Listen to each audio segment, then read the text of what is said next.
Pensiya ilə bağlı mühüm 30 min manatı tez almaq üçün. Pensiya yaşının azaldılmasını istəyən hər kəs bir nəfər kimi videonu bəyənib, kanala abunə olsun ki, bu məsələnin həqiqətən vacib olduğunu nümayiş etdirək. Qanunvericiliyə əsasən, yaşa görə əmək pensiyası almaq üçün vətəndaşın ya minimum pensiya kapitalı olmalı, ya da ən azı 25 il sığorta stajı toplanmalıdır. Hazırda minimum pensiya kapitalı 46.080 manat təşkil edir. Əgər bir şəxsin hesabında 40.000 manat pensiya kapitalı varsa, lakin bu məbləğ tələb olunan həddə çatmırsa və onun sığorta stajı da 25 il deyil, məsələn 23 ildirsə, həmin şəxs yaşa görə əmək pensiyası hüququ qazana bilmir. Bu halda ona yalnız yaşa görə sosial müavinət təyin edilir. Belə vəziyyətdə vətəndaşın hesabında qalan 30-40 min manat pensiya kapitalının aqibəti necə olur? Həmin vəsait şəxsə geri qaytarılır, yoxsa sistemdə qalır? Axaraz xəbər verir ki, Qlobal İnfoaza danışan iqtisadçı Günay Hüseynova qeyd edib ki, əgər şəxsin əmək stajı yetərli deyilsə, həmçinin də lazım olan kapitalı toplamayıb və əmək haqqı yaşını doldurubsa, sosial müavinət verilir. Əgər qeyd olunan müəyyən müddət çatmırsa, həmin müddəti işləyib staj müddətini doldura bilər.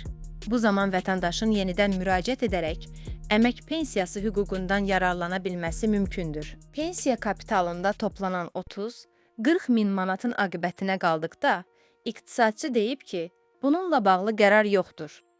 Əgər konkret qanun layihəsi olarsa, o zaman həmin toplanan kapitalın 30-40%-ə qədəri ödənə bilər.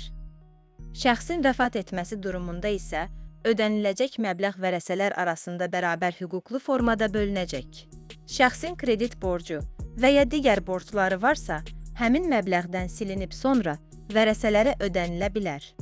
Yuxarıda qeyd etdiyim kimi, bununla bağlı konkret qanun layihəsi mövcud deyil. Vətəndaşın da hüququ yoxdur ki, dövlətdən tələb etsin. Günay Hüseynova bildirib ki, bundan əlavə özəl pensiya fondlarının yaranması nəzərdə tutulur.